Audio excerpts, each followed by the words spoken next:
New polls show Hillary Clinton's numbers plummeting in the last 2 months. Since March, Clinton's favorability rating dropped 7 percentage points to 46%. Honest and trustworthy, a drop of 8 points this spring to 42%. The polls also show that Clinton is running about even with Rand Paul, Scott Walker, and Marco Rubio in the head-to-head matchups. Meanwhile, Clinton says she will hold her the first rally of her campaign at New York City's Four Freedoms Park. The park is named for President Franklin Roosevelt's Four Freedoms Address in 1941. The former First Lady has often cited Eleanor Roosevelt as a role model.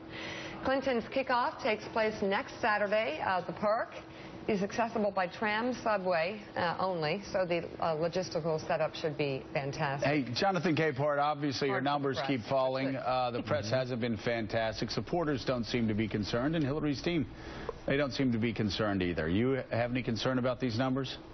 It's still early. I mean, yes, I do have concern because anytime your trustworthiness numbers, your favorability numbers go down, especially where they seem to be now for Hillary Clinton, that's not good. The one thing she has going for her in terms of this poll is that it's still early. We're 17 months out from the general election.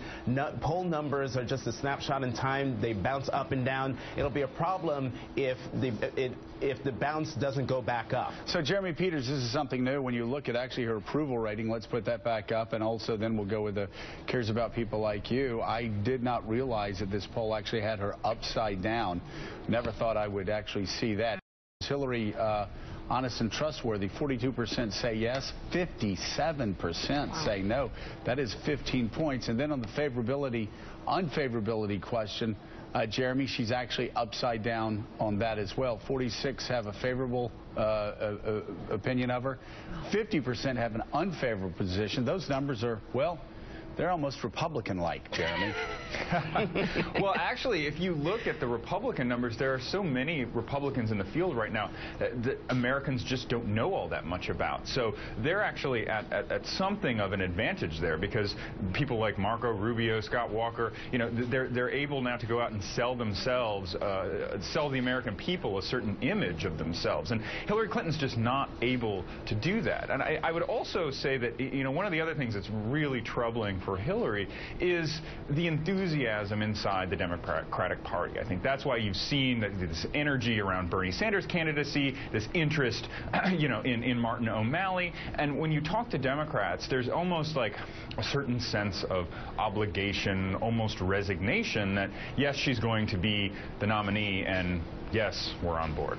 Yeah, I mean, I wonder, Joe, first of all, does she need to do this? The answer may be no. But if she does, and I want to put into context the conversation we had earlier about Elizabeth Warren, who I always would have loved to have seen jump in the race to sort of ignite the conversation, similarly to how Bernie Sanders is. But what does she need to say to tap into a message that appeals to the middle class, that appeals to the plight of poor Americans, that actually is backed up by her history? Because that's, for example, what Elizabeth Warren brought to the table. Her life, her life's work, everything she's done, everything she's fought for feeds into her message, which gives it conviction and credibility. What is it that Hillary Clinton can do that actually applies to something that she's done, her accomplishment, and ties it together so it's believable? You're talking about a grand design, and unfortunately right now, Hillary's problems are much more direct than that. She needs to figure out how she can answer questions in the press. She has been sealed off because there are, despite what her supporters say, this is a good question, really troubling questions about her server. Where is the server? Did she destroy the server? Why did she destroy the server? Reporters will ask that question. Whether her people like it or not, they'll ask that question.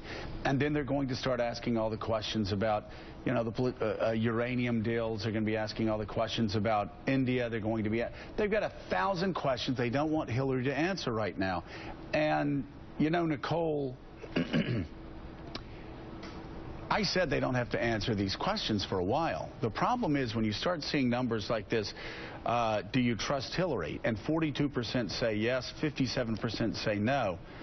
That's not dangerous now because Jonathan's right. The campaign's a long way off. But 2 or 3 months at that number, they start having the Mitt problem. The Obama campaign was brilliant. as painting him as a mean son of a bitch industrialist, and they did that in early spring, and it stuck with him, and he could never shake that. These numbers are fine right now. You have those numbers for 2 or 3 months, any political person will tell you they start to stick. And for a Democrat, being minus 15 on do they care about people like you is toxic, because that's where Republicans usually lose. Yeah. Listen, I incorrectly predicted that the email, her not releasing her emails, would not have a lasting effect on her poll numbers with the Democratic base. But I think that story broke, and then the Clinton cash book came out, and she now has a problem. I've worked for politicians that have had this problem of getting cemented in a little too early. And so these numbers reflect a narrative, not a single scandal, but a narrative of them not answering questions, taking money from foreign governments for the foundation, not being transparent, of really going against everything that at this moment inspires and excites the progressives in her party. So I think the problem is that the entire narrative is contrary to the hunger that the progressives feel in that party. So everything that she's about right now is a turnoff. And staying silent is a really, really risky gambit for her right now. Well, Nicole, I think what's really interesting is, and maybe you would agree with this, I'd be curious to hear what you think, she's really good at answering questions. Like, Hillary is no slouch when it comes to, putting her on the defensive. Was she at the United Nations? Let her talk. Yeah. Let her talk. That's what I don't understand. I don't understand why the campaign isn't allowing her to showcase her strengths. Easy. I've got thin skin on this front. When lots of people said, let Sarah Palin be Sarah Palin, let Hillary Clinton be Hillary Clinton. I mean, the last few times she did, but the last few times she did interviews, she described herself as flat broke. Which, let me tell you something. Before you can explain to someone about the Clinton Foundation taking foreign donations, you don't have to explain to anybody how troubling it is for Hillary Clinton, who hasn't driven herself in her own vehicle in 20 years, to call herself flat broke. People understand that that is not the case. They are very rich people. So she has had some major flubs that have done great damage to her brand. And Willie, you look at the United Nations press conference. I mean, they had to clean that operation up for a month. To the extent that was a press conference, and the press was held behind the barricades. And right. Well, Andrea Mitchell was back there, shouting questions from on top of a box. Jonathan, if you ask members of the Clinton campaign or her supporters, I remember we asked James Carville a couple months ago when he was sitting here, what's the core message of Hillary Clinton's campaign? And they say it's wage stagnation. It is an economic question. It's income inequality. It's about, bringing the middle class back. She can't get that message out when all the questions and all the stories are about the Clinton Foundation, when they're about her scrubbed email server. Well, I keep thinking about that focus group that Heilman and Halperin did that you showed, I think it was last week, of Democrats, and they were asked about the server and all sorts of things, and they were all like, but she's still our candidate.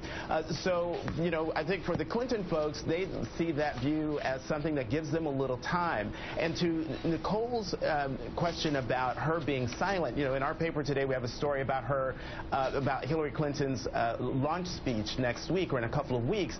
In the story, it also says that she's going to start doing press conferences and taking questions, and I think that's when reporters will have their opportunity to ask those tough questions, and she will have the opportunity to answer those tough questions. And if she doesn't do it in a way that builds back up her credibility, then those poll numbers that you just saw, and I wasn't able to see them when you asked me about them before, Joe, but those are really bad poll numbers. She's upside down, as you said. Jonathan, why do you think that is? Because I'm stunned. Actually, the honest and trustworthy, we've been talking about that for a while, but the fact that she's upside down on her approval rating is really stunning to me. I guess because we get so used to her being in the 65-68% range. Well, I think the problem is the stories have been coming one way. It's just been an avalanche of bad stories with silence, pretty much silence, coming from the Clinton camp.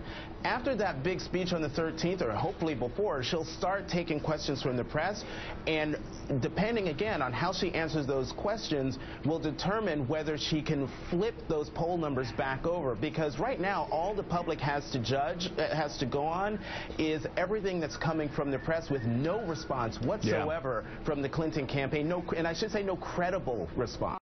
Okay.